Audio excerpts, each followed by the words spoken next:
Inside this smartphone are 62 microchips containing a total of 90 billion transistors. These microchips are incredibly powerful and the cornerstone of all technology. But how are billions of nanoscopic transistors manufactured into a microchip the size of a tiny ant?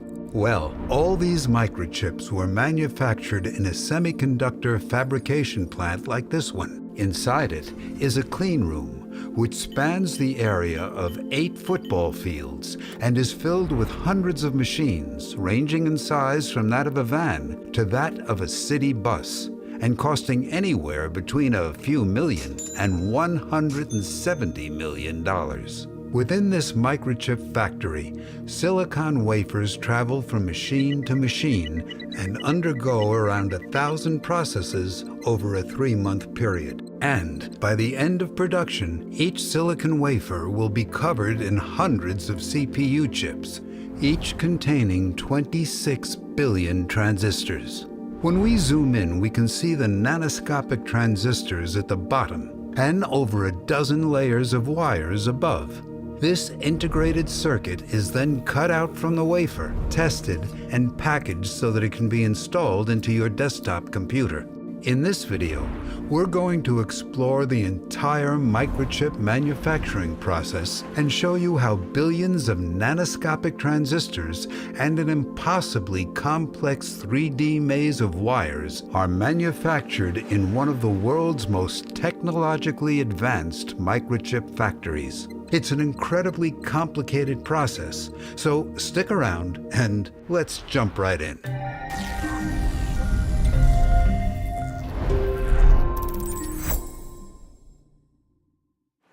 A portion of this video is sponsored by Brilliant.org.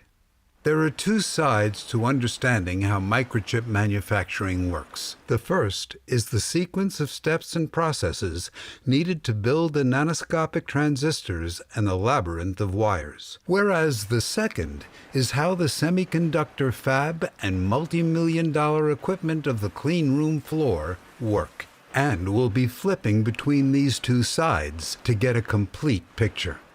Let's start by opening up this desktop computer, focusing on the CPU and taking a look at what's inside. Here we have an integrated circuit, or die, which we'll refer to as a chip. This chip has 24 cores, a memory controller, a graphics processor, and many other sections. Within one of the cores, we can see its block diagram and the various elements. Zooming in on this multiply block, we find a layout of 44,000 transistors that physically execute 32-bit multiplication and constitute just 0.00017% of the overall 26 billion transistors in the CPU. Zooming in even further, we see layers of metal wires or interconnects, and at the very bottom are the transistors that form the basic logic gates. Note that these layers of metal interconnects aren't floating, but rather the empty space that you see is filled with insulating materials, thus providing structure and preventing the metal wire layers from touching. Furthermore, here we're only showing the transistors at the bottom and 5 layers of metal interconnects, with vias traveling vertically between the layers. In actuality, there are a total of 17 metal layers of wires in the CPU, and each successive set of levels uses larger and larger interconnects. At the bottom are local interconnects that move data around this 32-bit multiply circuit. In the middle are intermediate interconnects that move data around the core, and at the top are global interconnects that move data around the entire CPU. You might be wondering, how small are these transistors? Zooming in again and past the interconnect layers, we find FinFETs, which are transistors whose channel dimensions are 36 by 6 by 52 nanometers, with a transistor-to-transistor pitch of 57 nanometers. Clearly, the transistors are incredibly small.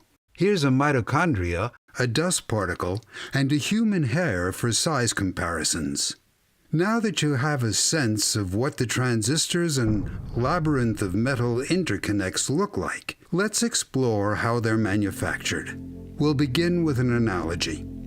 Imagine baking a cake that's 80 layers tall, with each layer cut to a unique shape. To make this cake, there are 940 steps in the recipe, which takes 3 months to complete and includes hundreds of exotic ingredients. And if any measurement, baking time, or temperature is more than 1% off, then the cake is entirely ruined. That's kind of what it's like to make a microchip. But microchips are even more complicated. Let's look at a single layer of this integrated circuit and run through a simplified set of steps used to build it. To start, a layer of insulating silicon dioxide is deposited on top of the wafer, and then a layer of light-sensitive photoresist is spread across the top. Next, using UV light and a stencil, a pattern is applied to the photoresist. Solvents then are used to remove the areas hit by the UV light, thus creating a patterned mask layer. Using the mask, the revealed silicon dioxide is etched away down to the previous layer. Next, the mask layer is removed, and a layer of copper is added to cover the wafer and fill in the areas that were just etched away. Finally, the surface is ground down and leveled off to reveal the copper and insulator patterns, and thus a single layer is completed. In order to build the next layer, which is a vertical set of metal vias, we repeat the same set of steps, but use a different pattern for the photomask. Since these layers are all built using the same set of steps, it's more effective to visualize the steps as a circle, like a clock. To build all the 80 layers of the die, this sequence is repeated over and over, resulting in 940 steps. One important note is that the FinFET transistors at the bottom are even more complicated than the metal wires, and thus additional steps are needed to fabricate them. Furthermore, cleaning the wafer to wash away dust particles that may have landed on the wafer, as well as inspecting the wafer to make sure everything is being built properly, happens frequently, and these steps need to be added to the circle. A different tool is used to complete each of these process steps. Now that we have an understanding of the steps, let's take a look at this semiconductor fabrication plant. This CPU is manufactured on a 300mm silicon wafer, which can fit 230 CPU chips. In contrast, DRAM chips are considerably smaller, and thus 952 of them can fit on a wafer. These silicon wafers are carried in stacks of 25 using a container called a front opening universal pod, or FOUP. This sealed plastic wafer carrier is transported around the clean room floor using an overhead transport system which lowers the FOUP onto the tool's landing pad. Inside the tool, robotic arms transport the wafer through vacuum load locks and to different process chambers where materials are added, removed, or processed in ways that we'll explore later. The wafers are then returned to the FOUP, resealed inside, lifted up to the overhead transport system, and carried to and dropped onto the next tool, where the next step in the process is completed. To build the entire chip composed of 80 different layers, it takes 3 months of traveling from tool to tool, where at each stop, one of the 940 process steps is completed. In order to increase the microchip mass production capabilities of a semiconductor fabrication plant, or fab, typically there are dozens of the same semiconductor tools organized in rows that perform the same process. On the clean room floor, there are a total of 435 semiconductor tools, resulting in the fab's production capacity of 50,000 wafers, or 11.5 million CPUs a month. These tools have rather complicated names, so we'll start by categorizing them according to their functionality. There are 6 groups: making the mask layer, adding material, removing material, modifying the material, cleaning the wafer, and finally, inspecting the wafer.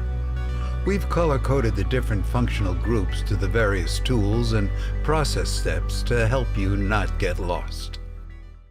Let's next look at each of these semiconductor tools and see how they process the wafer in various ways. We'll start with the ones that are used to make the mask layer, or the nanoscopic stencil on the wafer. These tools include the photoresist spin coater, photolithography tool, developer, and photoresist stripper. First, the photoresist spin coater applies a light-sensitive layer to the surface of the wafer and sends it through a soft bake, where the wafer is heated in order to evaporate the solvent from the photoresist. Next, the wafer goes to the lithography tool, which shines UV light through a stencil, which is technically called a photomask.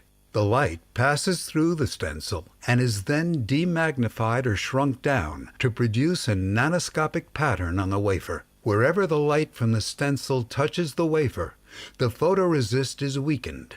The wafer then goes to the developer and the weakened photoresist is washed away, leaving only the patterned nanoscopic stencil on the wafer. The wafer is then sent through a hard bake to harden the remaining photoresist. Next, the wafer travels to other tools to undergo processing.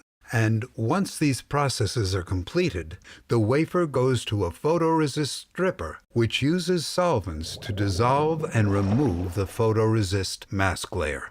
And that's how a mask layer is formed and then removed. The photolithography tool is one of the most important, so let's take a look at it.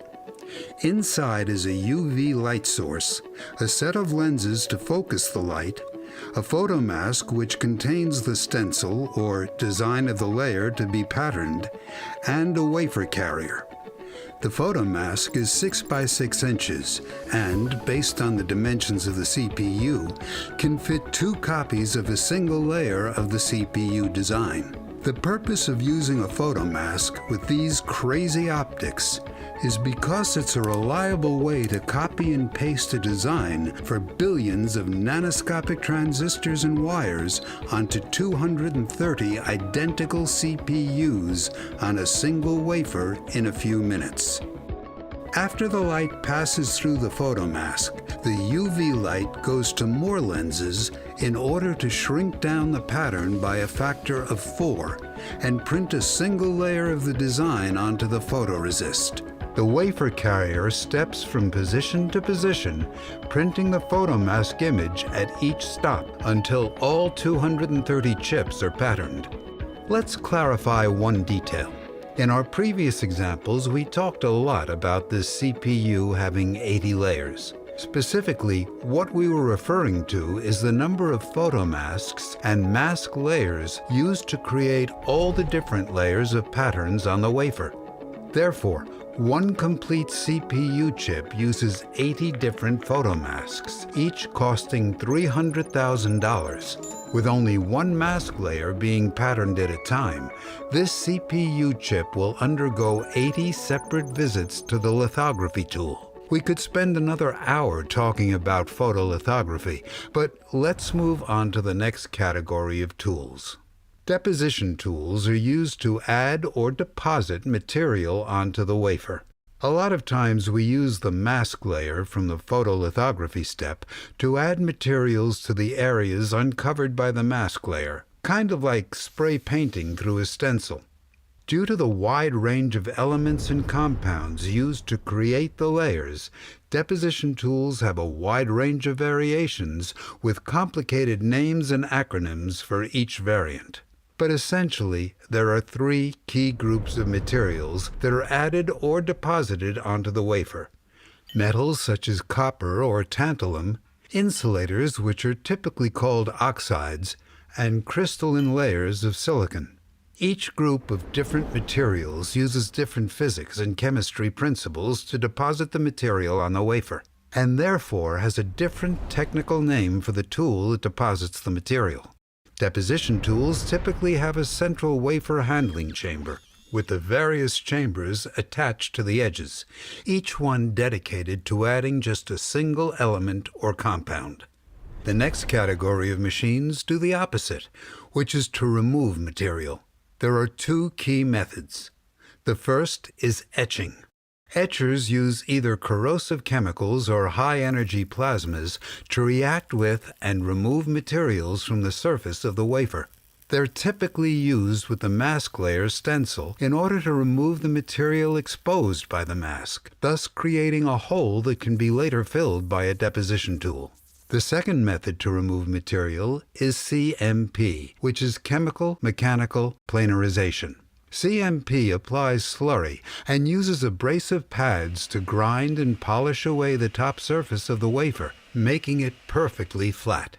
CMP levels off the top layers of the wafer and is typically used as the last step in a cycle of processes in order to prepare the wafer for another layer to be added. The fourth category are tools that modify the silicon and are called ion implanters. These tools use the photomask stencil to bombard the unmasked regions with phosphor, boron, or other elements in order to make the P and the N regions required to form the transistors themselves. Therefore, ion implanters are only used in the front end of line. You might think that this is adding material. However, ion implanters only add around 1 atom of phosphor or boron for every 10,000 atoms of silicon. Additionally, while other machines spray paint a layer on top of the wafer, ion implanters hurl atoms deep into the silicon lattice, kind of like a cannon launching a baseball 6 feet into a concrete wall. This process typically damages the silicon lattice, which is why the following step is to repair the silicon by heating the wafer using a separate tool called an annealer. The fifth category of tools are used to clean and remove any contaminants or particles from the wafer.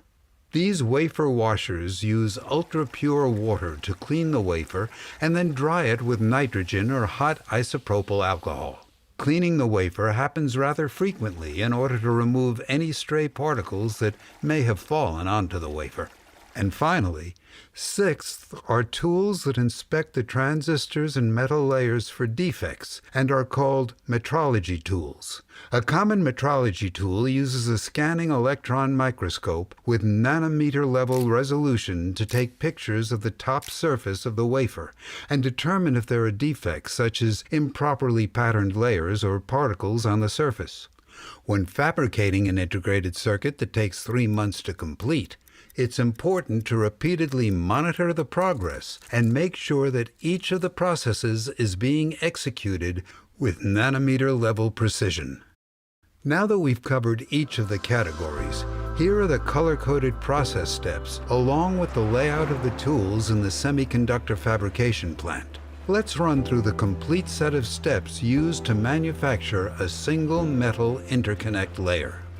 First, a layer of insulating silicon dioxide is deposited onto the wafer. Next, photoresist is spread across the surface and the wafer is sent through a soft bake to remove the solvent. The wafer then travels to the photolithography tool, where the design from the photomask is transferred to each of the chips on the wafer by weakening the areas of photoresist hit by the light. The wafer next goes to the developer to wash away the sections that were hit by the light from the lithography tool, and then through a hard bake to harden the remaining photoresist. With the mask layer built, the wafer goes to an etching tool, where a plasma etcher removes a vertical column through the exposed silicon dioxide until it reaches the previous layer's metal vias. Next, the wafer is sent to a photoresist stripper, where the mask layer is removed. The wafer then travels to a physical vapor deposition tool, where a sequence of metals fills in the exposed pattern and coats the wafer in metal. Finally, The wafer is sent to a chemical-mechanical planarization tool where the metal is ground down so that all that remains is a flat layer of insulating silicon dioxide and conductive copper interconnects that match the pattern from the photomask. A single metal layer is now completed, and the wafer is ready for the next cycle to begin, where insulating silicon dioxide in the vias will be added. Note that cleaning and wafer metrology or inspection steps occur in between many of these other steps. Furthermore, the process steps to make the transistors are less straightforward and utilize the ion implanter, and thus we'll cover them in a separate video on transistor physics and design. These steps are for building the integrated circuit on the wafer. However, there are additional steps in manufacturing a microchip, which we'll explore in a little bit. But before we get there, one important thing to note is that the semiconductor industry is incredibly secretive regarding the exact tool layout and the process steps and recipes used to make the transistors. We wanted to make the best video on how microchips are made, and it took us 180 hours of scouring the internet and textbooks for information and reference images. And, using what we found, we spent 205 hours modeling each of these tools, the many layers of the integrated circuit, and the semiconductor fab. Furthermore, writing the script took about 100 hours, and then animating all these visuals took more than 825 hours. As a result, this video took over 1,300 hours to make, and it's entirely free to watch. We want to make more videos like this one, where we explore computer architecture and how transistors work, and we can't do it without your help. The best way you can help is by taking a few seconds to scroll down, write a comment below, like this video, subscribe if you haven't already, and then share this video on social media or send it to a friend or colleague. Truly, just a few seconds of your time helps far more than you think.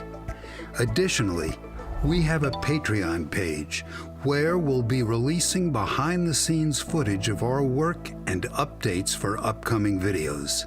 If you find what we do useful, we would appreciate any support. Thank you. So then, what are the additional steps in manufacturing a microchip? Before chip manufacturing at the fab, we first have to manufacture the silicon wafers by refining quartzite into pure silicon, and then growing a monocrystalline ingot and cutting it into wafers. For reference, these 300 millimeter wafers are around 3/4 of a millimeter thick. They have a barcode on the side and a small notch in them to indicate the direction of the crystal lattice. Furthermore, these wafers are incredibly delicate and shatter into hundreds of shards when broken. A single wafer costs around $100, but after being populated with CPUs, it's worth closer to $100,000, making it quite literally 10 times more valuable than its weight in gold. Moving on to the steps after chip manufacturing. The completed wafer is sent to a separate building where each of the CPUs undergoes rigorous testing to figure out if it works as intended. If a CPU works, that's great. But frequently, a particle or photomask defect has damaged a section of the integrated circuit, rendering that section defective.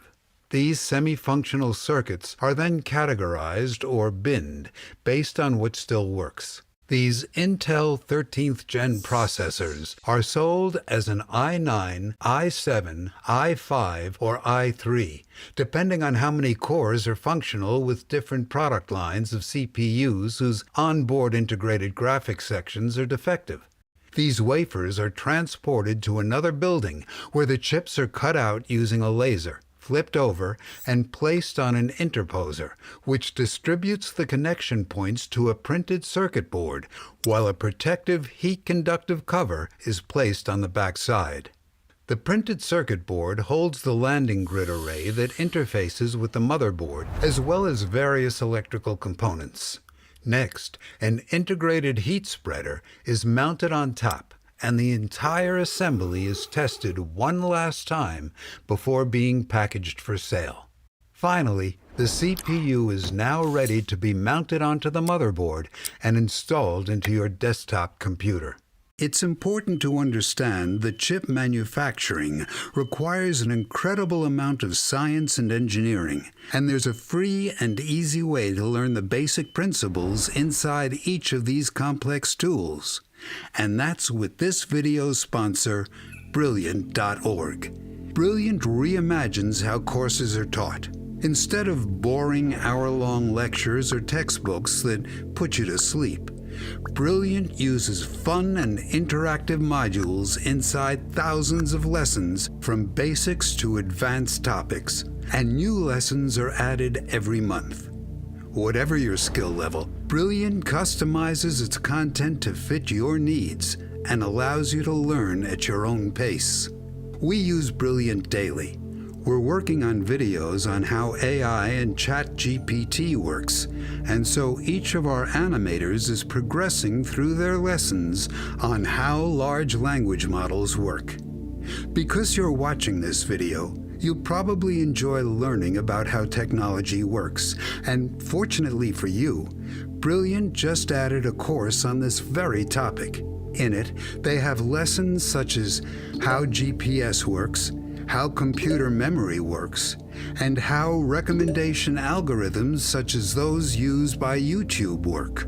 If you're looking to advance your career, Brilliant is the go-to resource for leveling up your skills and staying up to date on the latest concepts behind world-changing technology. For the viewers of this channel, Brilliant is offering a free 30-day trial with access to all their thousands of lessons. Additionally, Brilliant is offering 20% off an annual subscription. Just go to brilliant.org/brancheducation. The link is in the description below. Microchip fabrication is a massive topic, and thus we have two more equally complex videos that we're working on. The first will be an in-depth 3D animated factory tour, and the second will explore transistor physics, FinFETs, and the next generation of transistors. We're also working on a series of videos on GPUs and a separate one on CPU architecture. So make sure to subscribe so you don't miss any of our videos. We're thankful to all our Patreon and YouTube membership sponsors for supporting our work. If you want to financially support our work, you can find the links in the description below. This is Branch Education, and we create 3D animations that dive deeply into the technology that drives our modern world. Watch another Branch video by clicking one of these cards, or click here to subscribe. Thanks for watching to the end.